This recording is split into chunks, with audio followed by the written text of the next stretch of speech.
It is Valentine's Day, February 14th, and I am leaving my amazing Airbnb and headed to Arenal. I've been here for about 4 days, just chilling, relaxing, contemplating life. I was reading an OSHO book entitled, give me a second, Being in Love, How to Love with Awareness and Relate Without Fear.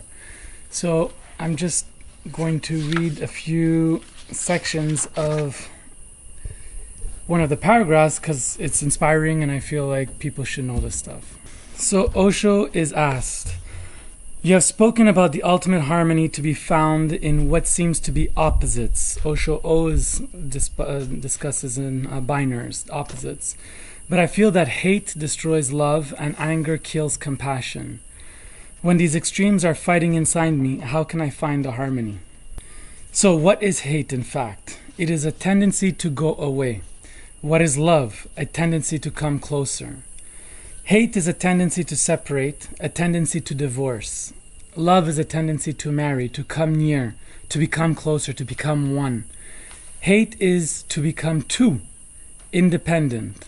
Love is to become one, interdependent. It's just like when you eat. You are hungry, so you eat. Then hunger goes because you have eaten. When you love a person, it is like food. Love is food, very subtle, spiritual, but it is food and it nourishes you. When you love a person, the hunger subsides. Love has two faces, one of hunger and one of satiety. You misunderstand love as only hunger. Once you understand that there is no hate, but only a situation to create hunger, then hate becomes a part of love. Then it enriches love. A compassion without any possibility of anger will be impotent. Anger becomes part of compassion. It enriches compassion. A compassion with the possibility of anger has strength, stamina. Love without the possibility of hate will become stale. Then the partnership will look like an imprisonment. You cannot get away. A love with hate has a freedom in it. It never becomes stale. When you love, you really love. You totally love. When you hate, you really hate. You totally hate. And suddenly you will find the beauty of it. The beauty is in the totality. A total hate is also beautiful as total love. A total anger is also beautiful as total compassion. You are afraid because your love is not strong enough. Hate could destroy it. You are not certain, really, whether you love or not. That's why you are afraid of hate and anger. You know that it may completely shatter the whole house. You are not certain whether the house really exists or is just an imagination, an imaginary house. If it is imagination, the hate will destroy it. If it is real, the hate will make it stronger. After the storm, a silence descends. After hate, lovers are again fresh to fall in love into each other, completely fresh, as if they are meeting for the first time again. Hate does not destroy love. It only destroys the staleness of it. It is a cleaning, and if you understand, you will be grateful to it. And if you can be grateful to hate also, you have understood. Now nothing can destroy your love. Now you are the first time really rooted. Now you can absorb the storm and can be strengthened through it. You can be enriched through it. Don't look at life as duality. Don't look at it as conflict. It is not. I have known it is not. I have experienced. It is not. It is one whole, one piece, and everything fits in. You have just to find out how to let them fit, how to allow them to fit into each other. It is a beautiful whole. If a world were possible without anger, I would not choose it, because just compassion without anger would have no life in it. The opposite gives the tension. The opposite gives the temper.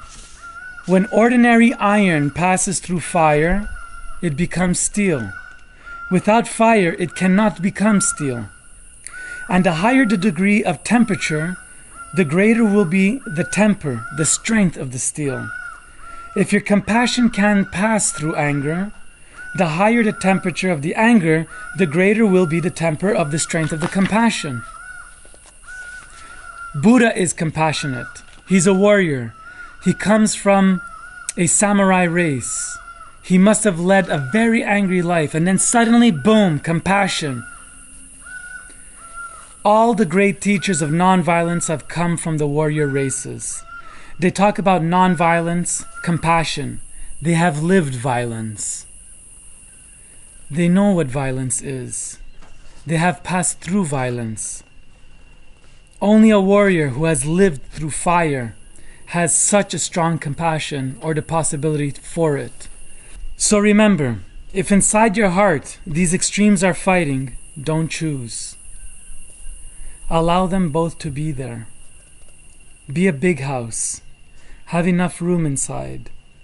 Don't say, I will only have compassion, not anger. I will only have love, not hate. You will be impoverished. Have a big heart. Let them both in there. There's no need to create a fight between them. There's no fight. The fight comes from the mind, from your teachings, upbringing, conditioning. The whole world goes on saying to you, love, don't hate. How can you love without hate? Jesus says, love your enemies. And I will tell you, hate your lovers also. Then it becomes a complete whole.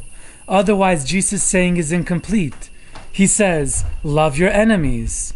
You only hate your enemies, and he says you should love them also. But the other part is missing. I tell you, hate your friends also. Hate your lovers also. And don't be afraid. Then by you, we'll see there's no difference between the enemy and the friend, because you hate and love the enemy, and you love and hate the friend. It will be only a question of the coin upside down or downside up. Then the friend is the enemy, and the enemy is the friend. Then distinctions simply disappear. Don't create a fight inside. Allow them both to be there. They both will be needed. Both will give you 2 wings. Only then can you fly. Thank you for listening. Remember, let love free. It's the only way we will ever change anything. Peace.